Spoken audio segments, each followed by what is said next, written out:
All right, y'all. We live at the Upton Boxing Center. I got my boy in the house. I got my main man with me, the CEO of the brand, Senior Carbs. And today I got one of my favorite fighters with me, man. He got a fight coming up this Saturday. For the people who don't know who he is, undefeated fighter at 160, decorated amateur. Everybody know who he is out there, because if you don't know, now you know, nigga. Lorenzo Truck Simpson. What's up, champ? Oh, man. Welcome to the Rise podcast, man. We've been waiting to get you up on the show, man. I heard you got a big fight coming up this weekend, man. So, where we at, man? How's the camp going? Camp went well. So it's Thursday, so camp really over.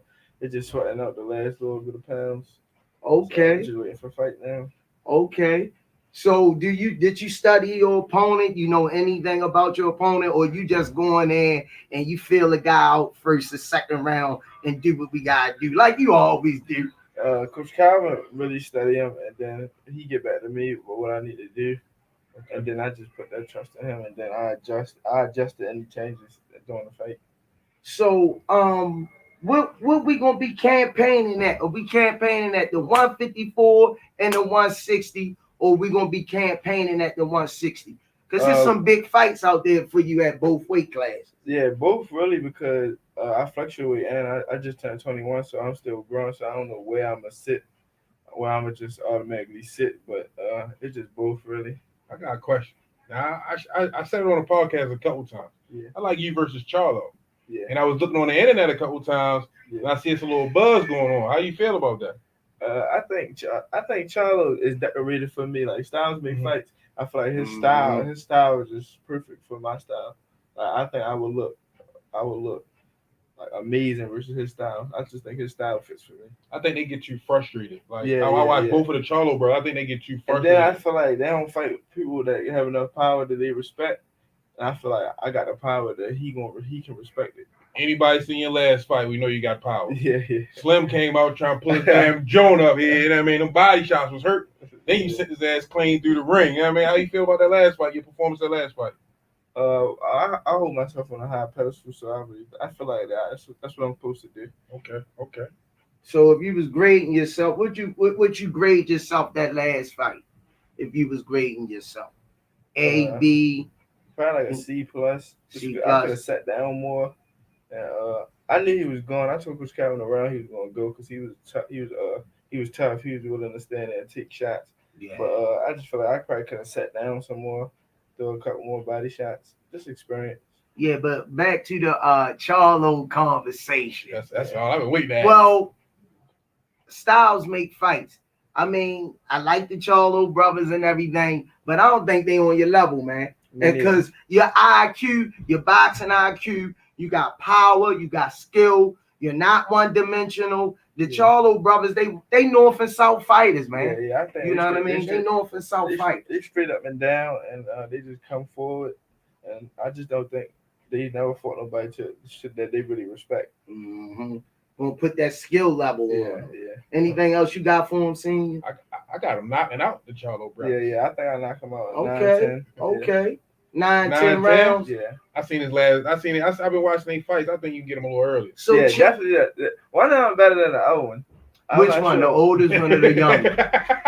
I'm gonna go with the youngest. Jamel. Yeah. One of them, I don't know which. No, Jamal. One of them got the belt. One of them got the belt. One of them just lost, correct? No, both of them got the belt. He got the belt back. Okay. And that was Jamal. Jamel is the oldest. So who you say the better one? I like the lighter one. Yeah, I like the 54. Yeah, which one just fought? He better far as like probably a better skill, but he can't really fight neither. But the older one more rugged, like he's rough, but he can't. But fight. he got pushed to the limit. But they can't control their emotions though. They lose themselves in the ring. You know what I mean? That's when you cook them. Yeah, they be in good condition though. They be physically fit. They not there though. Yeah, they be physically fit. So what we got next after this fight? When we start looking for who you fighting title fight? Who Who you fighting this week? I'm fighting a tough Mexican. He like 20 something, 8 or 10. Just to get the rounds and experience. But next year I'm ranked 17 right now. So next year I'm really my first fight out probably February, March. I'm going for a top guy. Who you Top want? 15. Who you want? I'm not sure yet. I'm going for a gatekeeper. So a gatekeeper is like somebody that through that weight class you go through that old vet to really put yourself to the test. Okay, so who you got on your radar then? Let's put it like that. Uh, damn, what the fuck is his name? Damn, there's a lot of 154 and 160 gatekeepers. Damn, Charlo and everybody for him. Yeah, I can't remember his name, but I think Tony he's from Harris? Florida. No,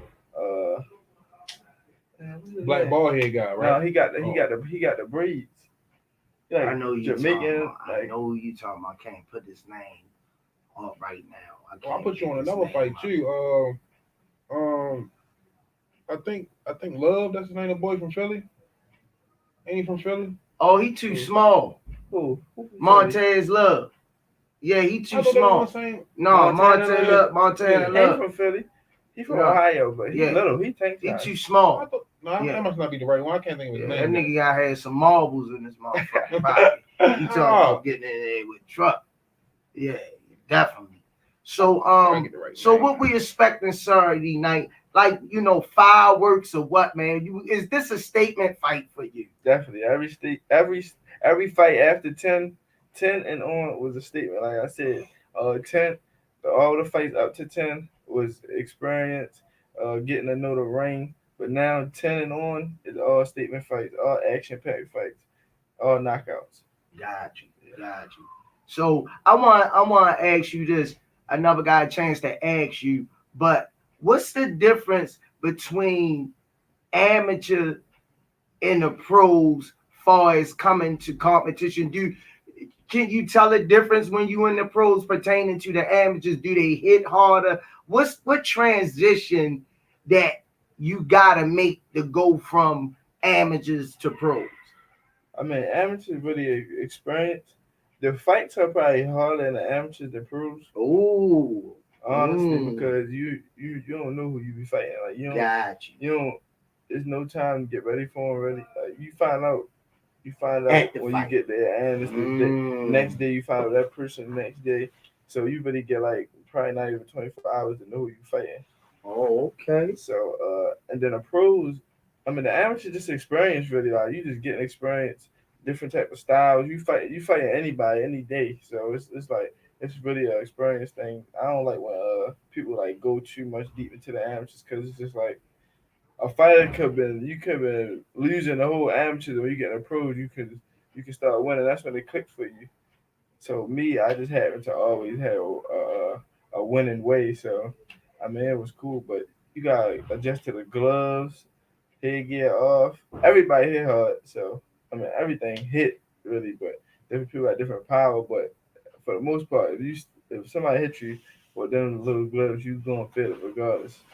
Have you ever been hit hard enough that you say, "Oh man, I gotta get this nigga out of here"? I mean, do getting hard wake you up and put you on your P's and Q's? In a fight, Yeah. In a fight, probably not. I duck the big shots. Like, I'm not gonna say I'm the best defensive, but I'm great with ducking the big shots. If I know it's a big shot coming, I'm not getting hit by a big shot. So I might get hit. Everybody get hit. So you might get hit here and there, but them big shots that's gonna really hurt or like really land or do something trauma, I'm not getting hit by them shots. So, but have I been hit by them in practice and sparring? Yeah, I've been hit by them in sparring and shit. Like, damn. Yeah. So Yeah. what it do? Send you to another level? They wake you up, your eyes get big, and your adrenaline get flowing.